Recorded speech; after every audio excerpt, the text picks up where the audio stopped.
दोस्तों, भारत का 1,10,000 करोड़ का सबसे बड़ा रक्षा सौदा, समंदर की गहराइयों के अंदर वर्चस्व की सबसे बड़ी जंग। लेकिन क्या दिल्ली से लेकर के बर्लिन तक बंद दरवाजों के पीछे कुछ ऐसा चल रहा है जो भारतीय नौसेना के सबसे महत्वाकांक्षी पनडुब्बी कार्यक्रम को अगले 15 सालों के लिए लटका सकता है?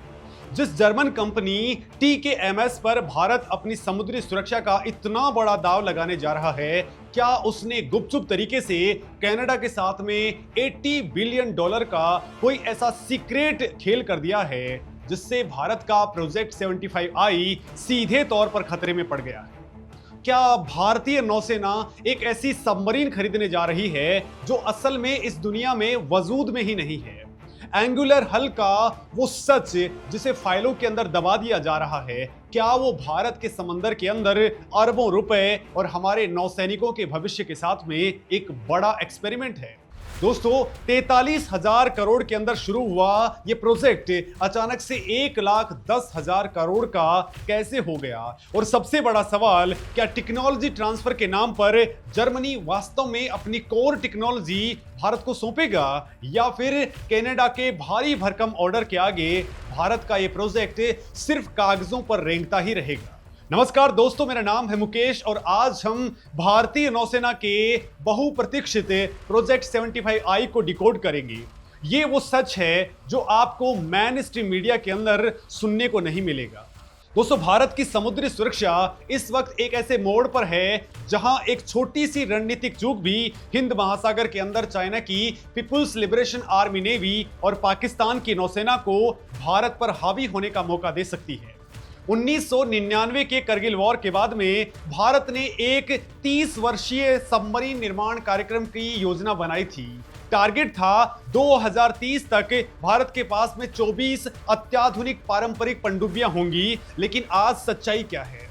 हमारी पुरानी सबमरीन्स तेजी से रिटायरमेंट की तरफ बढ़ रही हैं और नई सबमरीन्स की सख्त जरूरत है। और दोस्तों, इसी कमी को पूरा करने के लिए डिफेंस मिनिस्ट्री ने 6 नई पीढ़ी की सबमरीन्स के निर्माण के लिए स्ट्रेटेजिक पार्टनरशिप मॉडल के तहत प्रोजेक्ट 75I की शुरुआत की। दोस्तों, इस प्रोजेक्ट के तहत Mazagon Dock Ship Builders Limited यानी कि MDL और जर्मनी की कंपनी थीसेनक्रूप मरीन सिस्टम्स यानी कि TKMS की साझेदारी को शॉर्टलिस्ट किया गया। शुरुआत के अंदर इस प्रोजेक्ट की अनुमानित लागत करीब 43,000 करोड़ रुपए आंकी गई थी, लेकिन आज ये टैक्स और दूसरी फीस के साथ में करीब 1,10,000 करोड़ के चौंकाने वाले डेटा के पार पहुंच चुकी है। लेकिन दोस्तों, बात सिर्फ पैसे की नहीं है, बात टाइमलाइन की है, बात डिलीवरी की है और बात प्रायोरिटी की है।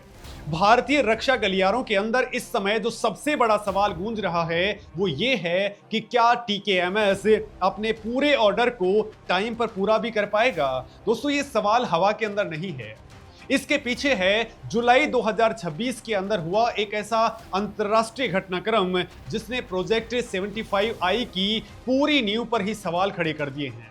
दोस्तों, कनाडा की सरकार ने अपने कैनेडियन पेट्रोल सबमरीन प्रोजेक्ट यानी कि CPSP के तहत 12 नई सबमरीन्स के लिए साउथ कोरिया की हानवा ओशन को पछाड़ते हुए TKMS को शॉर्टलिस्ट किया।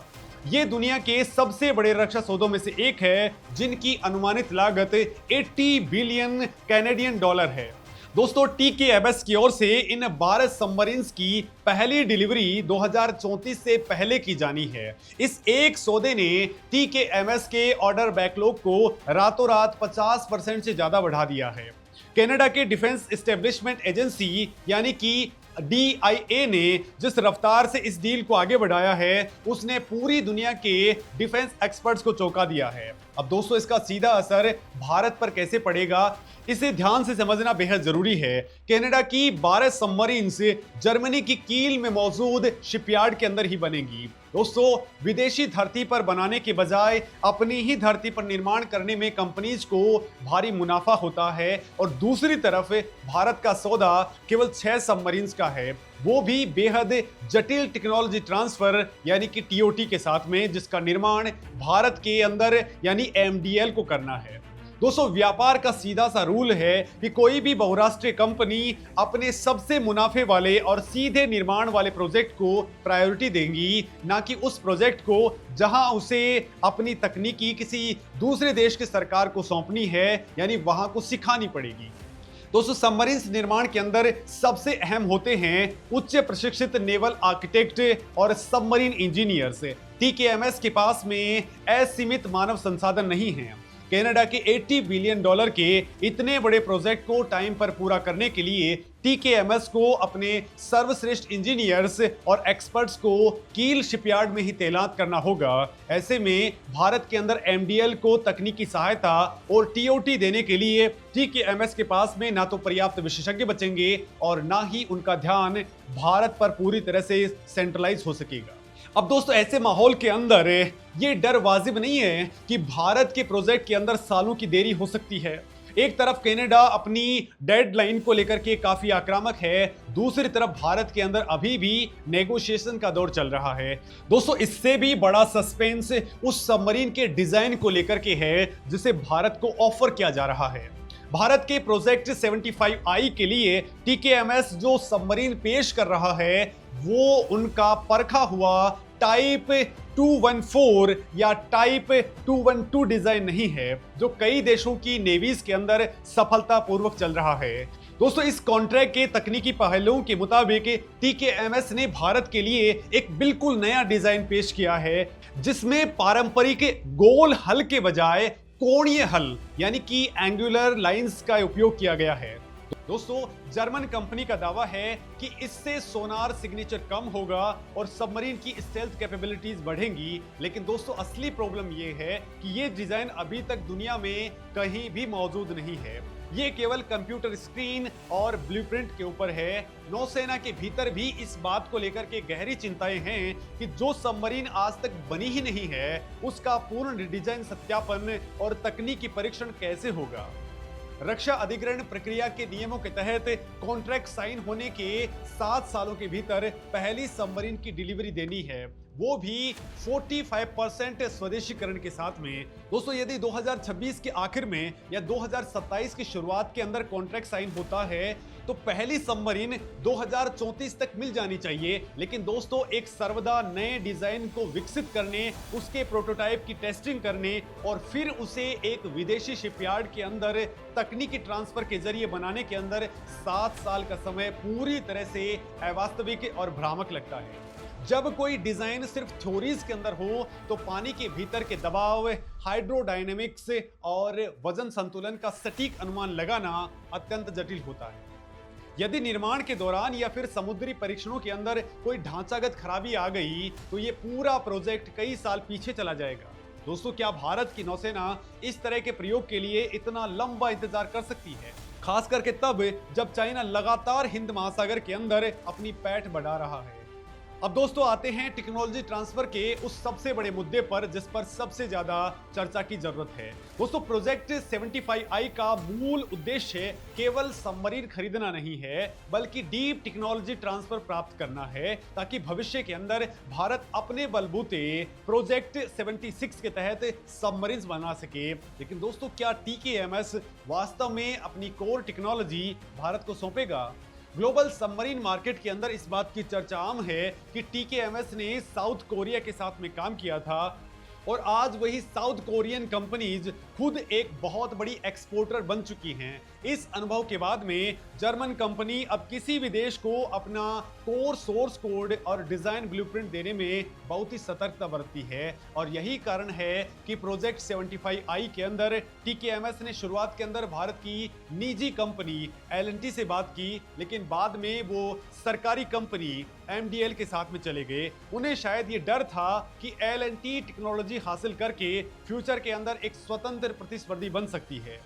एमडीएल के साथ में जाने का उद्देश्य भारत के अंदर सिंगल वेंडर जैसी स्थिति का फायदा उठाना और तकनीक का अपना पूर्ण कंट्रोल बनाए रखना हो सकता है। इसका सीधा मतलब ये निकाला जा रहा है कि भारत को ये डीप टेक्नोलॉजी हासिल करने के अंदर कड़ी मशक्कत करनी होगी, जिसकी उसे अपनी अगली पीढ़ी की स्वदेशी सबमरीन्स के लिए सख्त जरूरत है। लेकिन दोस्तों, भारत भी अब 80 या फिर 90 के दशक वाला भारत नहीं है। अगर प्रोजेक्ट के अंदर देरी होती है या विदेशी कंपनियां तकनीक देने के अंदर आनाकानी करती हैं, तो भारत के पास में अपने स्वदेशी ब्रह्मास्त्र मौजूद हैं। टीकेएमएस की सबसे बड़ी यूएसपी उसकी एयर इंडिपेंडेंट प्रोपल्सन यानी कि एआईपी टेक्नोलॉजी है। लेकिन दोस्तों, भारत के डीआरडीओ ने लार्सन एंड टूब्रो के साथ मिलकर के एक पूर्ण स्वदेशी और बेहद उन्नत fuel cell base AIP technology विकसित कर ली है।